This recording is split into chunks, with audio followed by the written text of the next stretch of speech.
नमस्कार दोस्तों, मेरा नाम कपिल सिक्का है। स्वागत है आपका study I Q education platform में। मेंस आंसर राइटिंग में आज हम करने जा रहे हैं सेट 5। अभी तक आप 4 सेट देख चुके होंगे, आपको क्लैरिटी आ गई होगी किस तरह से हम यहाँ प्रोसीड कर रहे हैं। साथ ही साथ जैसे कि ऐप पे भी प्रोग्राम स्टार्ट हो रहा है, तो आप उस पे भी एनरोल कर सकते हैं। उसकी डिटेल्स मैं आपको क्लास के एंड में दूंगा।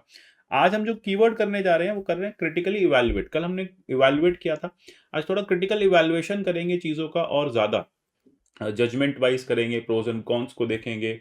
टॉपिक जो आज मैं लेके आया हूं वो बहुत ही करंट ओरिएंटेड है, एकदम रिसेंटली वो न्यूज में था और इस बार का एक प्रोबेबल मेंस का क्वेश्चन भी बन सकता है 2021 का।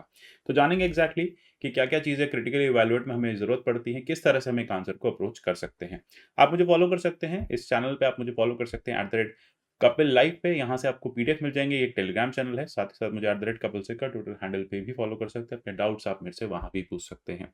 आंसर राइटिंग प्रोग्राम के फीचर्स मैं आपको बार बार बताता आया हूँ। Detail answer writing 80 days program, GS paper 1, 2, 3, 4 और एस से 1250 नंबर हम यहाँ पे स्ट्रेट फॉरवर्ड 80 दिन में कवर कर लेंगे। पॉइंटर्स आपको आंसर्स के मिलेंगे ही मिलेंगे। साथ ही साथ जो कीवर्ड्स हम करने जा रहे हैं और जो हम कर चुके हैं, जैसे कि आपने देखा, हम डिस्कस कर चुके हैं critical analyse, elaborate, इल्यूसिडेट, examine, illustrate, evaluate, critically evaluate आज हम देखेंगे, फिर कमेंट को भी देखेंगे। तो इस तरह से जब ये सीरीज खत्म होगी ना, तब सारे कीवर्ड्स में आपको कोशिश ये रहेगी महारत हासिल हो जाए, आप आंसर्स को प्रॉपरली थॉरोली लिख पाएं, यूपीएससी के अकॉर्डिंग आप अपनी अप्रोच जो है वो रिफाइन कर पाए। देखो यूपीएससी में क्या होता है, कंटेंट जितने स्टूडेंट्स मेंस लिखने जा रहे होते हैं, मोर और लेस कंटेंट सबके पास होता है। Content is not an issue when you are writing mains and when you have qualified prelims examination. The problem comes in which approach to write a certain answer. हम एक आंसर को किस approach में लिखेंगे। लेट अस से case study है तो किस फॉर्मेट में उसको लिखना है, कौन कौन से कीवर्ड्स को यूज करना है, कौन कौन से ऐसे इंपॉर्टेंट पैरामीटर्स हैं जो हम केस स्टडी में डाल सकते हैं। एस्से की अगर हम बात करते हैं तो फिलोसफिकल एस्से कैसे लिखना है, कितने एग्जाम्पल्स देने हैं, कितना एस्से आपको फॉर में लिखना है, कितना आपको अगेंस्ट में लिखना है, ये सारी चीजें आपको मैं यहाँ इस प्रोग्राम में सिखाऊंगा। अब देखिए, जब हम बात कर रहे हैं क्रिटिकली इवैल्यूएट की, तो मोरलेस चीजें जैसे हमने कल इवैल्यूएट में डिस्कस की थी सेम है। बस एक क्रिटिकल एनालिसिस यहाँ पे आपको, या क्रिटिकल जजमेंट आप कहेंगे, यहाँ पे है। क्रिटिकल जजमेंट आपकी देखो यूजुअली डिपेंड करता है कि नेचर ऑफ टॉपिक क्या है। क्रिटिकल इवैल्यूएशन अगर आपको करना है तो आप उसके नेगेटिव साइड में जा सकते हैं। आप बिल्कुल कह सकते हैं, मैं आपसे पूछूं, जैसे इस क्वेश्चन के माध्यम से आज मैं आपसे पूछूंगा कि क्या सेडिशन लॉ होना चाहिए, नहीं होना चाहिए, क्या सुप्रीम कोर्ट को हटा देना चाहिए, क्या पार्लियामेंट को एक एक्शन लेना चाहिए कि हाँ अब हम इसको हटा रहे हैं, सुप्रीम कोर्ट को आगे बढ़ के इसको नल एंड वॉइड डिक्लेयर कर देना चाहिए। तो इस तरह का क्वेश्चन जो है आपसे पूछा जा सकता है, क्योंकि प्रीवियस 1 से 2 साल में सिडिशन लॉ का कई बार यूज हुआ है। सिडिशन लॉ के केस में मैं आपको एक फैक्ट बताऊं, देखा गया 4 से 5% केसेस ही हैं जिसमें कन्विक्शन होता है। कन्विक्शन रेट सिडिशन लॉ का बहुत कम है। तो बार बार सिडिशन लॉ को लेके ये डिमांड आ जाती है, या फिर ये चर्चा आती है कि सिडिशन लॉ गवर्नमेंट मिसयूज करती है डिसेंटिंग वॉइस को कर्ब करने के लिए। एग्जैक्टली यही हुआ। जस्टिस नरिमन ने अभी हाल ही में कहा सुप्रीम कोर्ट से, एक सेमिनार में वो बोले कि supreme court to be proactive in striking down India sedition law. देखो जज, ये जो स्टेटमेंट है अपने आप में कह रहा है कि सेडिशन लॉ को स्ट्राइक कर दो, हटा दो, स्ट्राइक ऑफ कर दो। Critically evaluate the need to abolish sedition law. आपको क्रिटिकल इवैल्यूएशन करना है सेडिशन लॉ को कि नीड है या नहीं है, या क्यों इसको अबॉलिश करना चाहिए।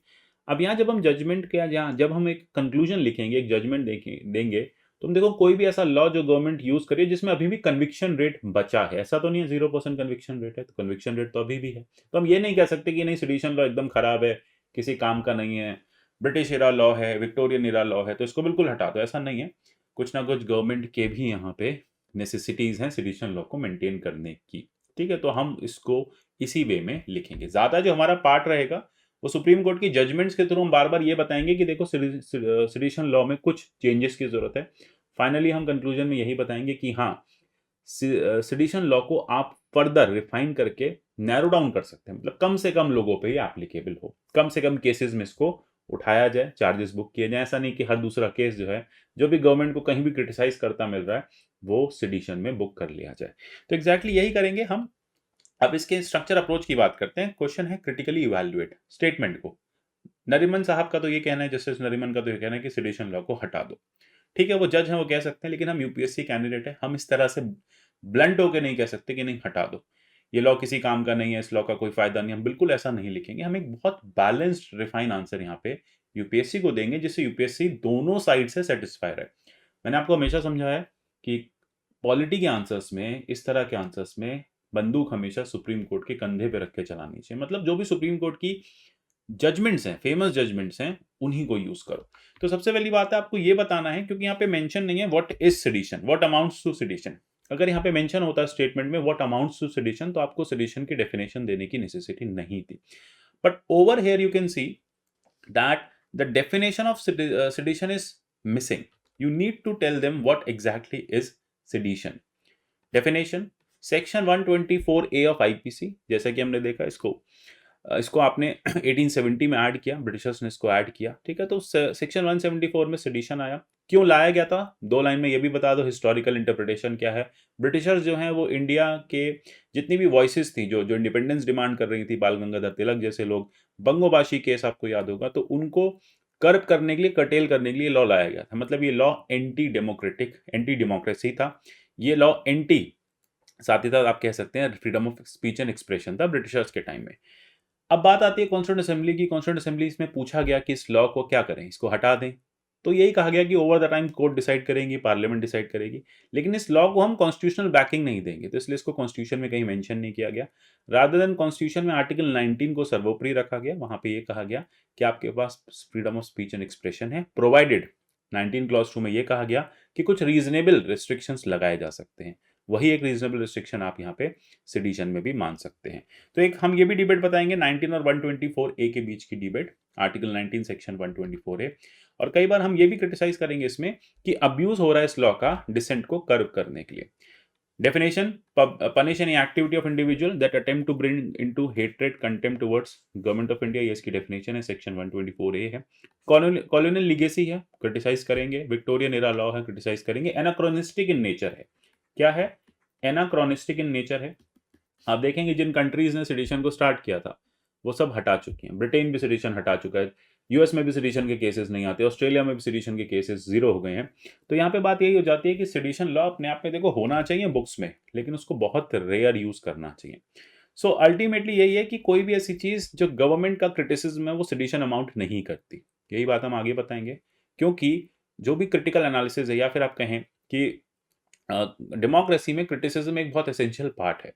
अगर हम गवर्नमेंट को क्रिटिसाइज करते हैं तो इसका मतलब ये नहीं है कि हम इंस्टेबिलिटी लाना चाहते हैं, हम गवर्नमेंट को बताना चाहते हैं कि गवर्नमेंट की क्या कमियां हैं। एग्जैक्टली यही चीज आपको बतानी है कि एवरी क्रिटिसिज्म और constructive criticism is part and parcel of a effective democracy. इस तरह के स्टेटमेंट्स आप लिख सकते हैं, ठीक है, या बहुत अच्छे स्टेटमेंट्स हो जाते हैं, आपको मार्क्स एक्स्ट्रा फेच करके देंगे।